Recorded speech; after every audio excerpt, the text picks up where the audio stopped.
Hello, welcome to everyone. भाइयों and भाइयों, start करते हैं इलेक्ट्रोकेमिस्ट्री का लेक्चर नंबर 14। आज हम बात करने वाले हैं नष्ट समीकरण को। नष्ट समीकरण को हम आज बात करेंगे किस तरीके से। ही नाम ही है नर नष्ट, जो नर को नष्ट कर दे, है ना। तो इसमें देखो कुछ चीजों की जरूरत पड़ेगी। जैसे मैंने आपको बताया था इलेक्ट्रोड पोटेंशियल। इलेक्ट्रोड पोटेंशियल अपन पढ़ चुके हैं, इलेक्ट्रोड विभव पढ़ चुके हैं। उसके बाद आप पढ़ चुके हो स्टैंडर्ड इलेक्ट्रोड पोटेंशियल। स्टैंडर्ड जहां पर कंडीशन है कुछ अलग अलग हो जाती है। ईएमएफ पढ़ चुके हो, विद्युत वाहक बल और स्टैंडर्ड ईएमएफ। तो इन्हीं बातों की हमको यहाँ पर इस इक्वेशन में जरूरत पड़ने वाली है। किन किन चीजों की जरूरत पड़ने वाली है? पहली चीज हमको जरूरत पड़ने वाली इलेक्ट्रोड पोटेंशियल। इलेक्ट्रोड पोटेंशियल की जरूरत पड़ने वाली है। मींस आपको जरूरत पड़ेगी इलेक्ट्रोड विभव की, है ना। ये कितने प्रकार का होता था? इलेक्ट्रोड विभव दो प्रकार का होता था। एक होता था ऑक्सीडेशन पोटेंशियल, एक होता था रिडक्शन पोटेंशियल। ऑक्सीकरण विभव और अपचयन विभव, दो प्रकार के विभव पड़े थे। अच्छा, ये एनी टेम्परेचर, कोई भी टेम्परेचर पर आप इस चीज को देखते थे। लेकिन यदि इसी को स्टैंडर्ड कंडीशन में ले लिया जाता था तो आप बोलते थे उसको standard electrode potential. Standard electrode potential आप इसको बोलते थे, मतलब मानक इलेक्ट्रोड विभव। तो मानक शब्द जब लग जाता था तो इसके लिए आपको तीन चीजें बिल्कुल फिक्स हो जाती थी, है ना। तीन बातें इसके लिए अपनी फिक्स हो जाती हैं। जब भी स्टैंडर्ड होता है तो आपकी पहली चीज हो जाती है टेम्परेचर 298 केल्विन ही रहना है, ठीक है। प्रेशर 180 एम ही रहना यदि गैस है तो। और आपका इसके बाद जो सॉल्यूशन की कंसंट्रेशन है वो 1 मोलर होती थी। ये चीजें आपकी होती थी, अपन इनको पढ़ चुके हैं। हाँ, ये भी दो प्रकार का होता था। पहला होता था आपका स्टैंडर्ड ऑक्सीडेशन पोटेंशियल एसओपी, और दूसरा होता था एसआरपी। और यही एसआरपी एक्चुअल में क्या होता है? Electrode potential. Standard electrode potential SEP यही होता है इलेक्ट्रोड पोटेंशियल, है ना। जो एसआरपी होता था उसी को अपन ने स्टैंडर्ड इलेक्ट्रोड पोटेंशियल भी बोला था। मतलब मानक अपचयन विभव भी मानक इलेक्ट्रोड विभव माना था। ये अपन पढ़ चुके हैं। साथ ही अपन पढ़ चुके हैं एक चीज ईएमएफ, विद्युत वाहक बल, ठीक है। विद्युत वाहक बल पढ़ चुके हैं अपन। हाँ, ईएमएफ को अपन स्टैंडर्ड कंडीशन में पढ़ चुके हैं। स्टैंडर्ड ईएमएफ, स्टैंडर्ड ईएमएफ आप पढ़ चुके हैं। ये एक्चुअल में ईएमएफ ऑफ सेल क्या होता था? ई ऑफ सेल हम पढ़ते थे। तो ई of cathode minus E of anode होता था। स्टैंडर्ड कंडीशन में ई नॉट ऑफ सेल बराबर होता था ई नॉट ऑफ कैथोड और ई नॉट ऑफ एनोड। इसके लिए वो ये कोई भी टेम्परेचर पर ईएमएफ होता था विद्युत वाहक बल, लेकिन ये आपका स्टैंडर्ड कंडीशन में ईएमएफ होता है, ठीक है। तो बेटा हम ये चीजें तो पढ़ चुके हैं, ये सारी की सारी चीजें हम पढ़ चुके हैं। तो इन्हीं दो चीजों का हम यूज करते हुए, यहां भी यही कंडीशन रहेंगे स्टैंडर्ड के लिए, इन्हीं चीजों का उपयोग करते हुए अब हम नरनस्ट इक्वेशन को पढ़ने वाले हैं। तो ये चीजों की आपको जरूरत पड़ेगी। चाहे तो आप नोट भी कर सकते हैं, जिससे हम आगे बढ़ें, ठीक है। अब देखो, यही चाहे आप ईएमएफ ले लो या इलेक्ट्रोड पोटेंशियल ले लो, इलेक्ट्रोड विभव ले लो या विद्युत वाहक बल ले लो, इनमें क्या होता है? ये इनकी सांद्रता, इलेक्ट्रोड के जो आयन्स हैं सॉल्यूशन के अंदर जो आयन्स हैं उनकी सांद्रता के साथ बदलती रहती है। तो इलेक्ट्रोड पोटेंशियल पर किसी भी इलेक्ट्रोड के आयन्स का, मतलब जो इलेक्ट्रोलाइट के अंदर, विद्युत अपघट्ट के अंदर आयन होते हैं, उनका क्या प्रभाव पड़ता है, इसी प्रभाव को दर्शाने के लिए आपके नरनस्ट ने एक इक्वेशन दिया जिसको नरनस्ट समीकरण कहते हैं। मतलब क्या कह रहा हूं मैं कि जैसे आपका एक इलेक्ट्रोड होता था, हमने इलेक्ट्रोगैल्वेनिक सेल पढ़ा, उसमें इलेक्ट्रोड होता था, उसमें सॉल्यूशन होता था, उसका जैसे ZnSO4 का सॉल्यूशन है, ये मान लो Zn का इंक है, इलेक्ट्रोड है, तो इस Zn यहाँ जाता था, तो धीरे धीरे ये छन के इधर जाता था, तो इसकी विलयन में सांद्रता बढ़ती थी कि नहीं बढ़ती थी? बढ़ती थी ना। या कैथोड पे आप बात करते थे, कॉपर लेते थे, तो यहाँ पर क्या होता था, कॉपर सारे इस पर चिपकते जाते थे, तो विलयन में से कॉपर कम होता जाता था।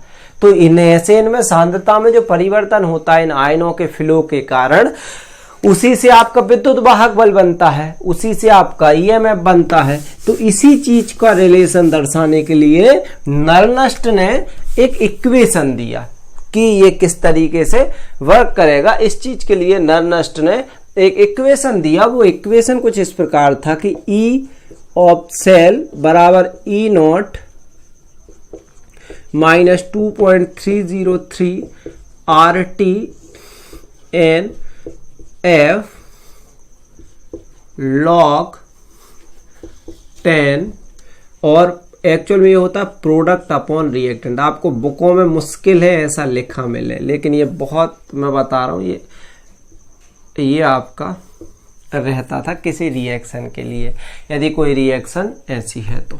ठीक है, तो ये एक इक्वेशन दिया जो आपका बड़ा काम का इक्वेशन है ना। अब मैं आपको इसका बताता हूं कि यदि मान लो, ये तो हमने इसको ऐसा दे दिया है, अब मान लो आपको कोई रिएक्शन, चूंकि हम रिडक्शन पोटेंशियल पढ़ रहे हैं, क्या पढ़ रहे हैं, रिडक्शन पोटेंशियल। हाँ, उससे पहले अपन बात करेंगे ई क्या है, ई नॉट क्या है, ये सारी चीजें बात करेंगे, है ना। ई क्या है, ई नॉट क्या है, इस पे बात करेंगे। लेकिन आपको मैं बता दूं, हम पूरी की पूरी कहानी पढ़ रहे हैं रिडक्शन पोटेंशियल, अपचयन विभव। तो हमने मान लिया कि लेट इक्वेशन, एक कोई इक्वेशन है, वो कुछ इस प्रकार है, एक समीकरण है। ये रिडक्शन है, तो रिडक्शन में इलेक्ट्रॉन ग्रहण करेगा, Mn प्लस है, N इलेक्ट्रॉन ग्रहण करेगा और M बनाएगा, यही होगा ना। तो इस इक्वेशन को आप कैसा लिखोगे, E बराबर E naught of cell minus 2.303 RT upon NF log 10, ऊपर प्रोडक्ट क्या है M, और ये क्या है N। तो ये पूरी कहानी रहेगी। अच्छा, इसमें मैं आपको बता दूं, जैसे यहाँ पर M Mn प्लस में बदल रहा है, तो इसको कुछ सिंबलों में ऐसा भी लिख सकते हैं, और चूंकि इसको आप M प्लस को M में बदल रहे हो, तो चाहो तो इसको ऐसा भी लिख सकते हो, M N प्लस पहले है और वो बदल रहा है M में, बराबर E naught of Mn plus M, उसके बाद ये minus 2.303 RT upon NF log 10 M upon Mn plus. ठीक है, ये आपका इक्वेशन है। तो आप इसको भी याद रख सकते हैं या इसको याद रख सकते हैं, दोनों में से कोई भी एक याद रख सकते हैं, कोई इशू नहीं। ये तो मैंने एक जनरल बताया, आप इसको याद रख सकते हैं, ये आपका वो है। अब मैं आपको बताऊं, यहां पर लिख लेते हैं कौन क्या है। ई जो है वो एक्चुअल में है इलेक्ट्रोड पोटेंशियल, इलेक्ट्रोड पोटेंशियल और ईएमएफ। मतलब ये विद्युत वाहक बल भी हो सकता है किसी क्वेश्चन के अंदर, किसी क्वेश्चन के अंदर इलेक्ट्रोड पोटेंशियल भी हो सकता है, दोनों हो सकते हैं। कोई जनरल कंडीशन में इलेक्ट्रोड पोटेंशियल ही होगा, लेकिन ये विद्युत वाहक बल भी हो सकता है। तो ये आपका इलेक्ट्रोड विभव ही होगा ई का मान, लेकिन ये आपका ईएमएफ भी विद्युत वाहक बल भी हो सकता है। ठीक है, ये बात ध्यान रखना। उसके बाद ई नोट क्या कहता है, ई नोट क्या कहता है, मानक इलेक्ट्रोड। ये तो आपको पता रहता है, ये हमेशा फिक्स रहता है, ये कभी नहीं बदलता। जो आपको कल अपन ने इलेक्ट्रोकेमिकल सीरीज पढ़ी थी ना, उसमें जो था वो ही रहता है, ये बदलता नहीं है ज्यादा। तो ई नोट क्या हो जाएगा आपका, स्टैंडर्ड इलेक्ट्रोड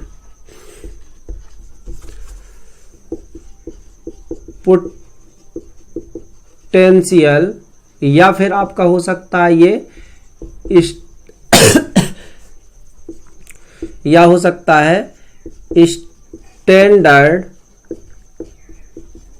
ईएमएफ, या आप हिंदी में इसको बोल सकते हो मानक इलेक्ट्रोड विभव या मानक विद्युत वाहक बल। ठीक है, उसके बाद आपका क्या आ रहा है, आर। आर होता है गैस कांस्टेंट, गैस नियतांक, ठीक है। अच्छा, आर की वैल्यू आपको पता है किसी को, 8.314 जूल केल्विन पर मोल, ठीक है, ये इसकी वैल्यू होती है। अच्छा, उसके बाद बचा क्या, एफ। एफ क्या है, फैराडे कांस्टेंट, फैराडे स्थिरांक, ये होता है अप्रोक्सी 96,500 कूलाम, ठीक है। अब आपका बचा कौन, एन।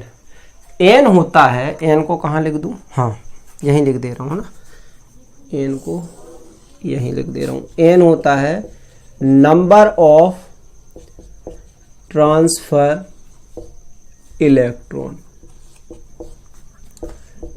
स्थानांतरित इलेक्ट्रॉन। मतलब कि जैसे मान लो यहां एक आपने एक रिएक्शन लिखी, क्या होता है इसका मतलब, ऐसे आपने लिखा Zn2+, ठीक है।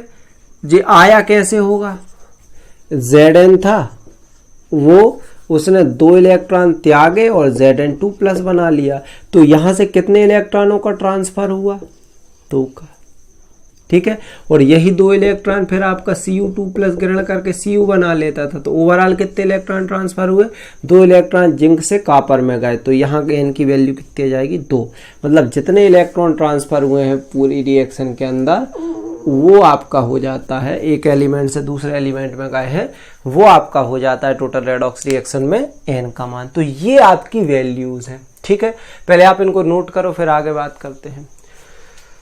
बहारों फूल बरसाओ, मेरा महबूब आया है, मेरा महबूब आया है।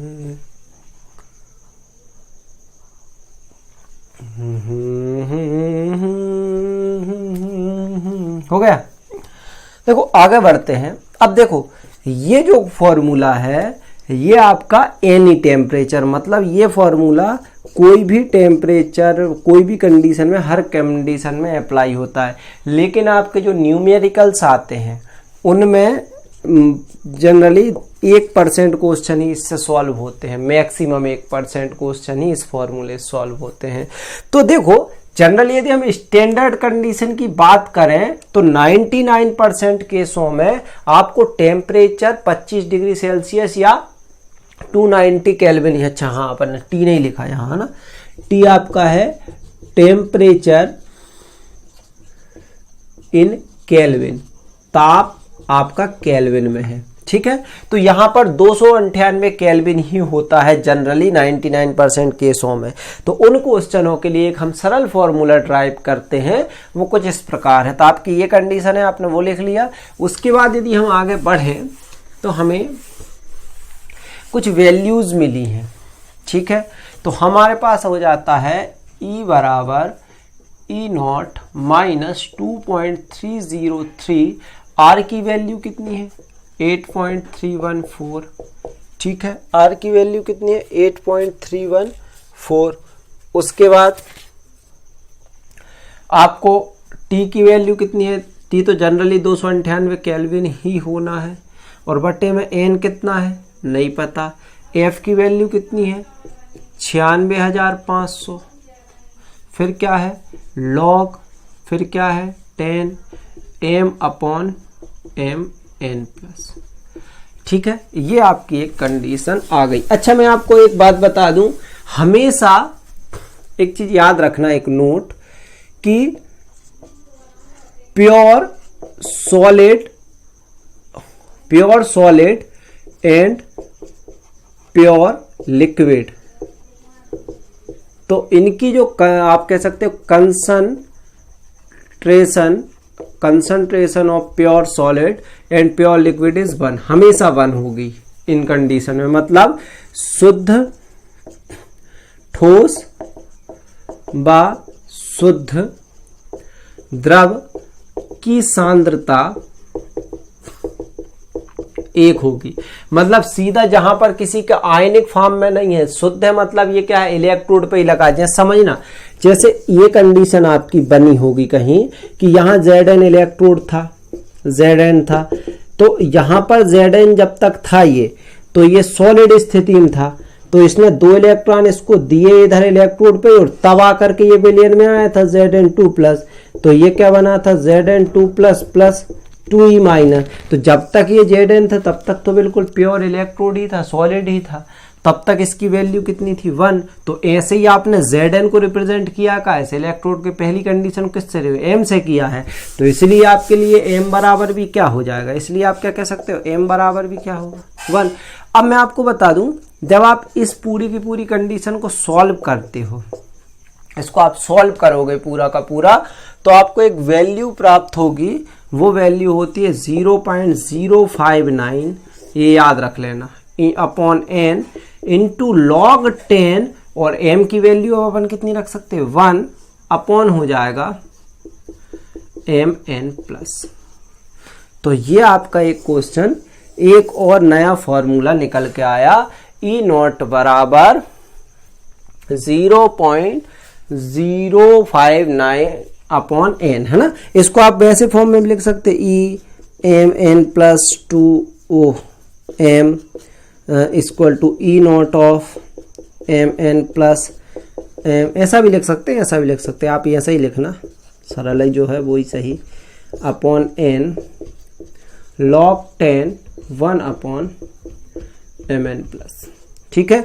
और ये फॉर्मूला 99% केसों में होगा, लेकिन ये फॉर्मूला वहीं लगाना है जहां पर आपका ताप 25 डिग्री सेल्सियस या 298 केल्विन दिया हो, तब आपको क्वेश्चनों में ये वाला फॉर्मूला लगाना, नहीं तो बाकी कंडीशनों में वही फॉर्मूला आपको यूज करना है, ठीक है। ये बात याद रखना। अब देखो और भी चीजें, इसको नोट करो, फिर न्यूमेरिकल्स करते हैं। तब तक के लिए कोई बात नहीं, करो फटाफट।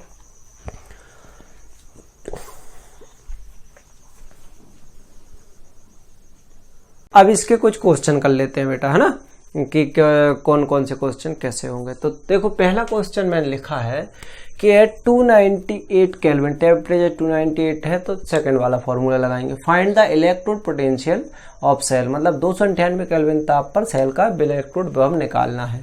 आपको रिएक्शन कुछ इस प्रकार दी है और कुछ वैल्यूज दी है। पहले तो आप देखो रिडक्शन है या नहीं। Zn2+ से कितना हो गया Zn, मतलब जहां पर चार्ज कम हो जाए वो रिडक्शन या आप चयन है, तो रिडक्शन तो है। यदि नहीं होता, जैसे मान लो ऐसा लिखा होता तो फिर दिक्कत थी, फिर ये ऑक्सीडेशन था, इसको रिडक्शन में चेंज करके लिखना पड़ता वैल्यू, ठीक है। तो रिडक्शन पोटेंशियल आपको ये दिया है, आपको ये सांद्रता दी है।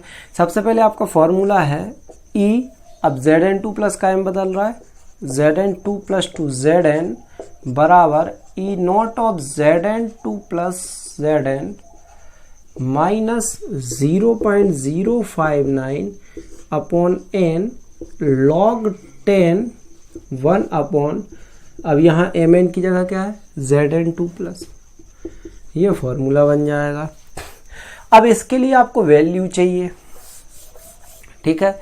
तो आपको वैल्यू चाहिए, तो वैल्यू तो आपको कुछ ये दी है, क्या है, आपको दिया है कि आपका ये तो फॉर्मूला है, आपको गिवन क्या क्या है, Zn2+ की जो वैल्यू है वो दी है 0.1 मोलता दी है। आपको E0 ऑफ सेल दिया है -0.76 भी, तो 2 हो गई। n बचा, n मैंने क्या कहा था, number of transfer of electron, कितने इलेक्ट्रॉन ट्रांसफर हो रहे हैं 2, तो n की वैल्यू कितनी है 2।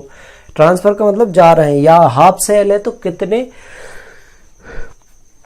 ग्रहण किए जा रहे हैं या कितने त्यागे जा रहे हैं, तो 2 हैं, तो वैल्यू रखते हैं। चलो आराम से समझ में आ रहा है ना सबको, अच्छे से फीलिंग से समझ में आ रहा है ना, हाँ, तो आराम से देखते चलो।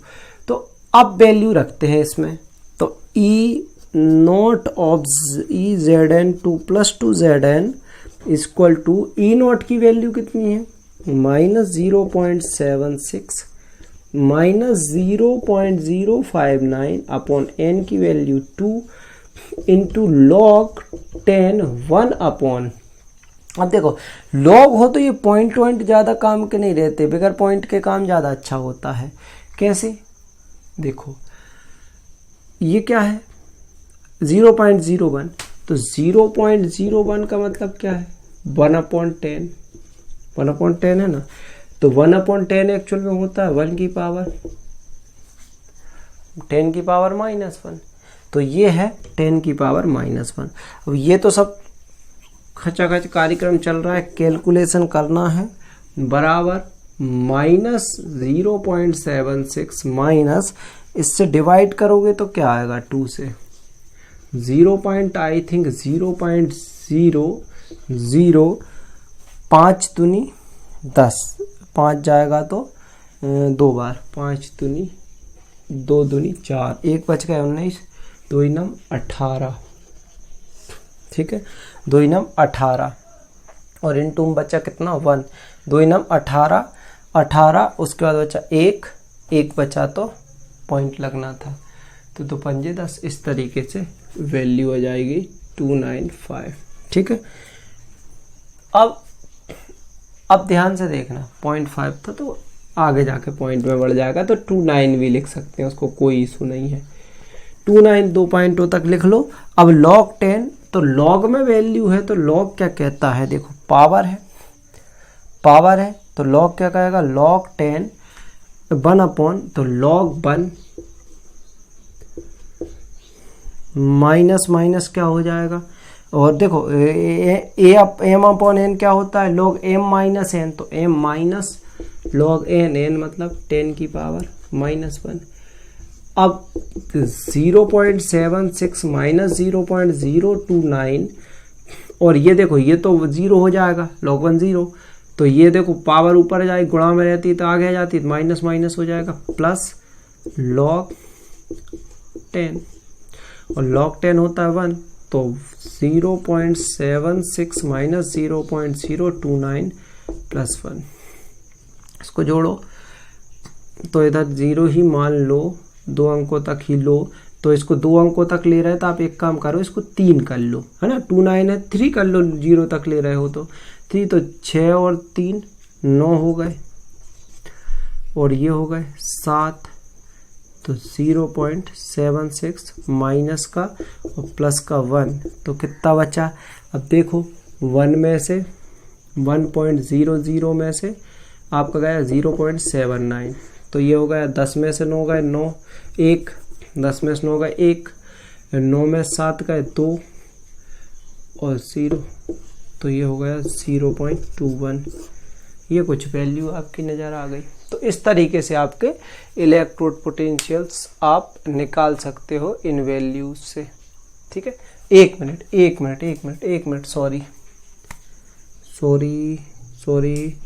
ये तो मल्टीप्लिकेशन में था, प्लस में नहीं था, सॉरी, हाँ मल्टीप्लिकेशन में था, तो मल्टीप्लिकेशन में 1 है तो 1 से तो यही आएगा ना 0.79 सॉरी वोल्ट। तो इस तरीके की आपका इसका इस इलेक्ट्रोड का पोटेंशियल नेगेटिव में इतना आएगा, ठीक है, इस कंसंट्रेशन पर। अब आप समझ रहे होंगे कि सर ये इलेक्ट्रोड पोटेंशियल अलग कैसे आया, मैं बताता हूँ। देखो स्टैंडर्ड कंडीशन में जिंक का समझना, यहाँ एक बात बहुत काम की, स्टैंडर्ड कंडीशन में जिंक का इलेक्ट्रोड पोटेंशियल कितना है, यदि सब कुछ स्टैंडर्ड हो तो मोलरता 1 हो, टेम्परेचर 298 हो तो यहाँ भी है, कोई इशू नहीं था, प्रेशर की यहाँ जरूरत नहीं, गैस है तो गैस नहीं है तो ठीक है। अब कंसंट्रेशन कितनी होनी चाहिए 1 मोलर, ठीक है, कितनी होनी चाहिए 1 मोलर, लेकिन यहाँ कंसंट्रेशन कितनी 0.1 मोलर, तो इसलिए 1 मोलर पर ये आप निकालोगे, हम इससे ही निकलते हैं, आपको मतलब E0 जो निकाले हैं वो स्टैंडर्ड कंडीशन में इससे ही निकलते हैं, लेकिन ये आपका क्या है स्टैंडर्ड कंडीशन नहीं थी, आपका 1 मोलर सांद्रता नहीं थी, तो ये कितना आ गया, ये आ गया, ये इस पे है। यदि यहाँ पर आप 1 मोलर ले लोगे तो आप पूरा सॉल्व करके देखोगे आपको यही वैल्यू निकलेगी, 1 मोलल पे तो यही वैल्यू निकलेगी। पूरी की पूरी सांद्रता में मोललता 1 ले लोगे तो ये 1 हो जाएगा, ये तो पूरी की पूरी वैल्यू ऐसे ही स्टैंडर्ड कंडीशन में। तो समझ गए, ये स्टैंडर्ड नहीं थी तो इतनी कंडीशन निकली। तो इस तरीके से आपके इसके न्यूमेरिकल्स हैं कुछ, ठीक है, और न्यूमेरिकल्स हम करते रहेंगे, ठीक है। Thank you. तक हमने नर्नस समीकरण को समझा है और एक उसका न्यूमेरिकल्स किया है, तो समझा है कि कैसे कैलकुलेट किया जाता है। इसमें आपको लॉग की वैल्यू याद रखनी पड़ेगी। अब मैं आपको बताता हूँ इक्विलिब्रियम कांस्टेंट क्या होता है। इसका नर्नस्ट इक्वेशन का इक्विलिब्रियम कांस्टेंट क्या होता है, कि हमारी हेडिंग है equilibrium constant from Nernst equation. साम्य अवस्था स्थिरांक नर्नस्ट समीकरण के लिए। तो देखो हमने अभी तक निकाला है ई ऑफ सेल जो है वो निकाला है ई नॉट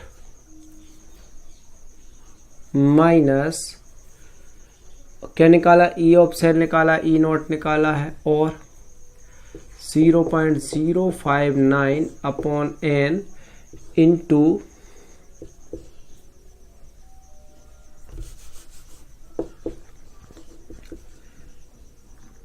मैंने बोला था प्रोडक्ट अपॉन रिएक्टेंट, ठीक है, यही था।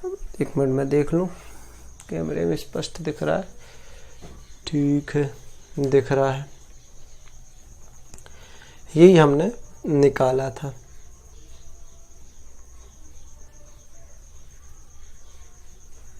ठीक है, ये हमने पूरा का पूरा कांस्टेंट निकाला था। अब समझना इक्विलिब्रियम कांस्टेंट कैसे निकालते हैं। इक्विलिब्रियम कांस्टेंट होता है केसी।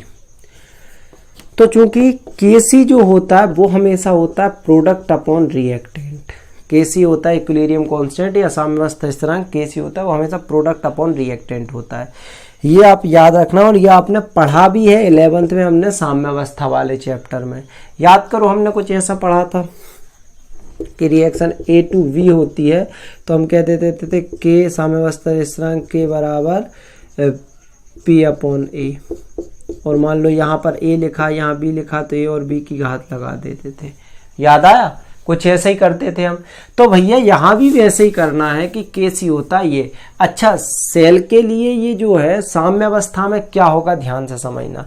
साम्यावस्था जब होगी तो यदि आपका रिएक्टेंट है, जैसे आपका रिएक्टेंट है वो प्रोडक्ट में बदल रहा है और प्रोडक्ट फिर से रिएक्टेंट में बदल जा रहा है, ध्यान से समझना, तो आपका ई ऑफ से तो आपका केसी तो आ गया प्रोडक्ट अपॉन रिएक्टेंट, लेकिन ई ऑफ सेल जो होता है, ई जो होता है वो आपका क्या होता है, ई जो होता है वो 0 हो जाता है। क्यों होता है मैं बताता हूं। आपने क्या कहा है कि जब इलेक्ट्रोड मतलब Zn था तो Zn विलयन में गया तो ये रिएक्टेंट प्रोडक्ट में बदला। याद करो Zn 2+ बनाया और ये प्रोडक्ट में बदला। लेकिन हम कह रहे हैं साम्यावस्था मतलब ये रिएक्शन भी फिर से वापस वैसी हो जाए, उत्क्रमणीय हो जाए, मतलब Zn फिर से कायम बदल गया इसमें, तो ये विलयन में जा ही नहीं पाया, गया और तुरंत लौट आया। तो इस समय यदि यहाँ गया ही नहीं तो इसके बीच में कोई विभवांतर उत्पन्न ही नहीं हुआ, पोटेंशियल उत्पन्न ही नहीं हुआ। तो जब विभवांतर ही उत्पन्न नहीं हुआ तो ई की मान तो इलेक्ट्रोड विभव भी नहीं रहेगा, ई का मान तो 0 होगा, इसलिए ई क्या हो जाता है 0। तो साम्यावस्था में ई 0 होता है और ये कंडीशन रहती है। अब वैल्यू रखेंगे तो ई की वैल्यू हो गई 0, ई नॉट बराबर 0.059 upon n into log 10 kc। ठीक है, अब यदि आप इसको देखो तो इधर माइनस वाले को इधर ले आओ तो ये बन जाएगा ई नॉट बराबर ये इधर आ जाएगा तो बराबर 0.059 अपॉन n log 10 kc। तो ये एक इक्वेशन आपकी निकल आई। ठीक है, साम्यावस्था के लिए यदि आपको kc निकालना है तो एक फॉर्मूला और बन जाएगा log 10 kc बराबर, ये देखो इधर कोणा हो जाएगा इसका तो n इंटू ई नॉट और बटे में आ जाएगा 0.059। तो आप इस फॉर्मूले से निकाल सकते हो एंटी लॉग लेकर के। तो ये आपका है साम्यावस्था स्थिरांक नरनस्ट समीकरण के लिए। तो ये था आपका नरनस्ट समीकरण। इसके आप एप्लीकेशन आपसे पूछें तो लिख सकते हो क्या, साम्यावस्था स्थिरांक निकालने में, केस इक्विलिब्रियम कांस्टेंट निकालने में, दूसरा आपका इलेक्ट्रोड पोटेंशियल निकालने में किसी सेल का किसी भी टेम्परेचर कुछ भी कंडीशन में, दूसरा हो गया। तीसरा आप ईएमएफ भी निकाल सकते हो, विद्युत वाहक बल भी निकाल सकते हो, वो इससे कर सकते हो। तो ये सारी और भी इतने अपन इसकी न्यूमेरिकल देखेंगे जब एनसीईआरटी सॉल्व करेंगे फिजिकल क्लास में, ठीक है। तो आई होप आपको समझ आया होगा लेक्चर। अब हाँ, कल से हमारा शुरू हो जाएगा पूरा का पूरा कॉन्सेप्ट आपका ड्राई सेल और सेली सेल पढ़ना है अब, है ना। ये काम सबने पढ़ गया, ठीक है। तब तक के लिए धन्यवाद।